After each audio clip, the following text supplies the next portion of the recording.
Hello and welcome to The Explainer. Today we're diving into a story about how a single tragic event back in 1997, the death of Princess Diana, kicked off this incredible chain reaction. A reaction that put Britain's most powerful institutions right under the microscope and forced a massive national reckoning. Right, let's get straight into it. In the days right after Diana's death, this is how one journalist, Ian Jack, put it.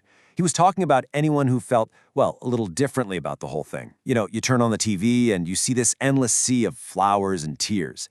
But what he's saying is there was this other story, a much quieter one, that was getting completely buried. And this slide just lays out that disconnect perfectly.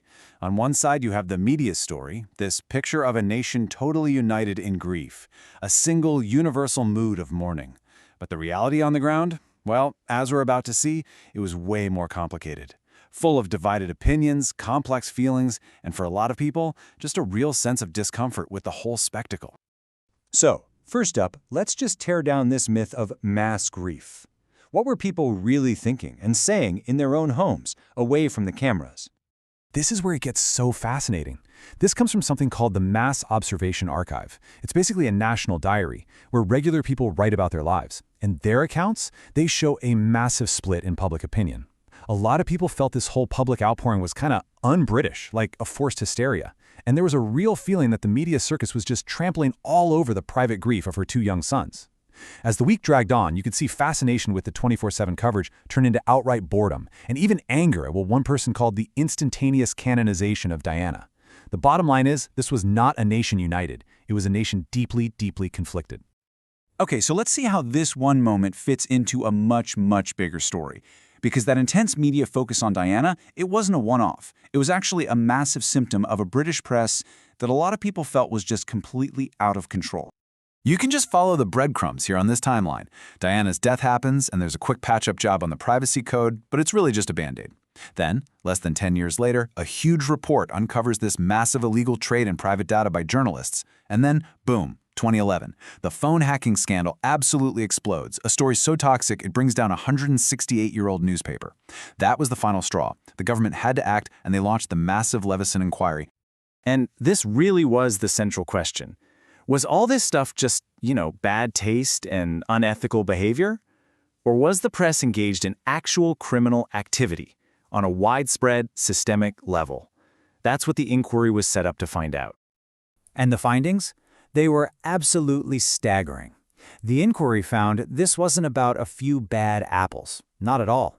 It uncovered what it called wholesale and industrial lawbreaking. I mean, just look at this list. Phone hacking on a massive scale, illegally buying and selling people's private information, paying police for stories, computer hacking, and the crucial part, this wasn't just one rogue newspaper, it was a pattern of behavior right across the industry.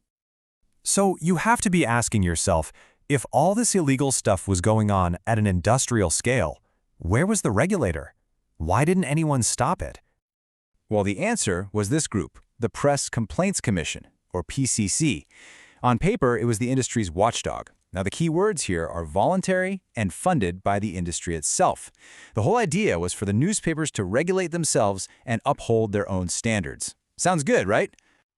Not so much. Lord Justice Leveson's conclusion was absolutely brutal. He basically said the PCC wasn't just ineffective, it was structurally flawed from the day it was created. In other words, it was designed to fail. And let's just break this down, because it is so revealing. The PCC promised it was independent. The reality? Nope. It was controlled by the very industry it was supposed to be watching.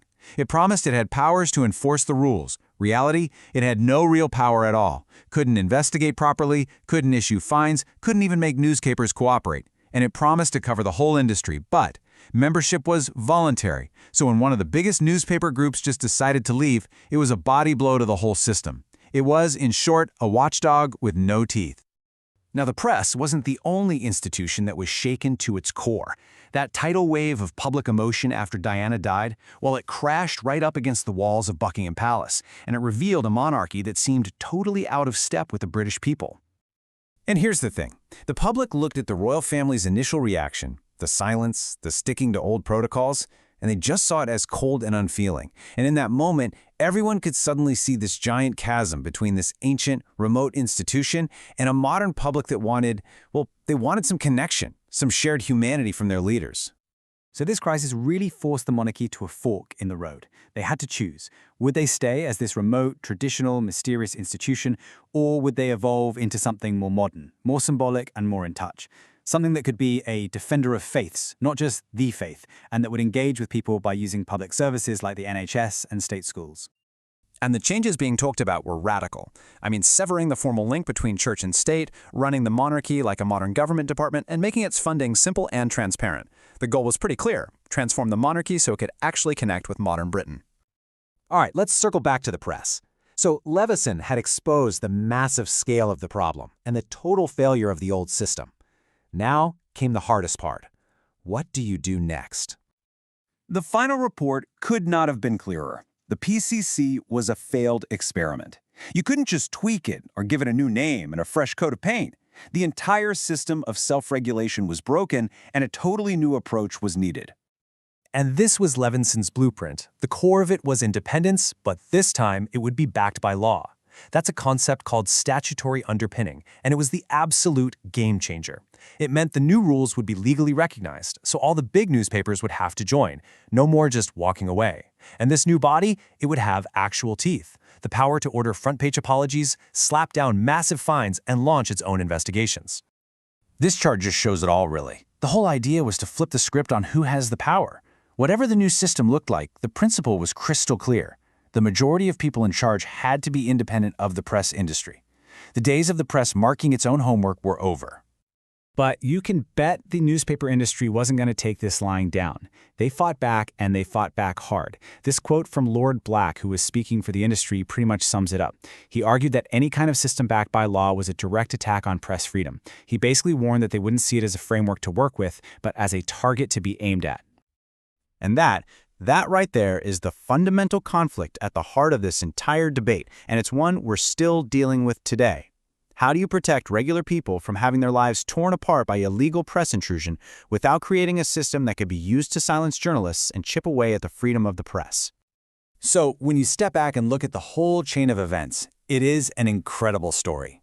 It starts with this one moment of intense national grief, and it just becomes a catalyst.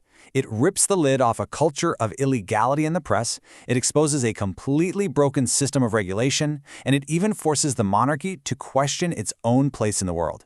It sparked a national conversation about power, privacy, and accountability that truly reshaped Britain.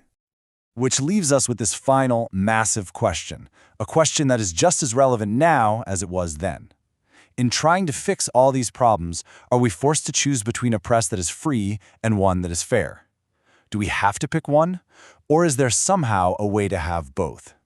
That's the legacy of this whole story, and it's the question we are all still grappling with.